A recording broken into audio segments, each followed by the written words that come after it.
The Persian and Arab world often found themselves at each other's throats throughout the centuries. During the Sassanids' reign, the neighboring Bedouin Arab tribe served as a nuisance in Persia's southern Mesopotamian region by continuously raiding coastal towns and villages. The king of the Arab Lakhmid kingdom, Imru al-Qais, would attempt to unify the Arab tribes in Syria, Lebanon, and Iraq into one large kingdom. The rise of one of Persia's greatest Shahanshahs would not only see the end of these ambitions, but result in the annexation and subjugation of the bordering Arab territories after a swift and merciless campaign. In 309 AD, the Sasanian Shahanshah Hormizd II was succeeded by his fourth-born son, Shapur, after his firstborn son and heir, Adur-Narse, was killed by members of the nobility. They had also blinded the second son and imprisoned the third, who later escaped to the Roman Empire. Shapur took the crown as Shapur II almost immediately after he was born. Legend states that he was crowned in utero, where the crown was placed upon his mother's womb, although this account is most certainly apocryphal. The nobles that eliminated his brothers hoped that they would be able to manipulate the young King of Kings in order to gain further power and influence in the empire. This occurred up until the point when Shapur reached the age of 16. In order to increase his authority in court and his legitimacy as a military commander, Shapur knew he had to personally deal with the Lakhmid threat in the south. Imru al-Qais had built up his navy and had sent ships from Bahrain across the Persian Gulf to continuously raid the Sasanian homeland of Pars, most notably in the district of Ardashir-Khwara. In 325 AD, at just 16 years of age, Shapur II decided to lead an expedition against the Arabs. According to future Muslim historian al-Tabari, Shapur handpicked 1,000 elite cavalrymen for the campaign, possibly from the illustrious Pushtikvan bodyguard unit.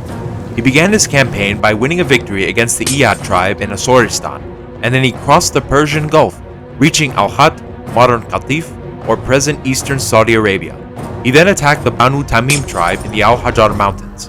Shapur was reported to be particularly brutal during this campaign by killing large numbers of the Arab population, and had destroyed their water supplies by stopping their wells with sand.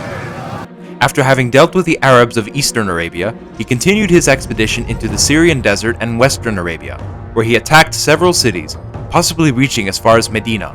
Because of his relentlessly cruel way of dealing with the Arabs, they called him Du al-Aqtaf, translated as he who pierces shoulders. Not only did Shapur II pacify the Arabs of the Persian Gulf, but he also pushed many Arab tribes further into the Arabian Peninsula. Furthermore, he also deported some Arab tribes by force, the Taghlib to Bahrain and Al-Qat, the Banu Abdul Qais and Banu Tamim to Hajar, the Banu Bakr to Kerman, and the Banu Hanzala to a place near Hormiz's Ardashir. The Zoroastrian scripture Bundashin also mentions the Arabian campaign of Shapur II, where it says the following: During the rulership of Shapur, son of Hormizd, the Arabs came. They took Horig Rudbar. For many years with contempt they rushed until Shapur came to rulership. He destroyed the Arabs and took the land and destroyed many Arab rulers and pulled out many numbers of shoulders.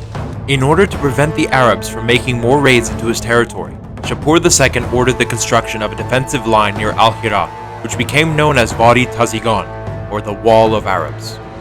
Imru al-Qais escaped to Bahrain, taking his dream of a unified Arab nation with him, and then to Syria, where he attempted to seek out the promised assistance from the Eastern Augustus Constantius II, which never materialized, so he stayed there in exile until he died.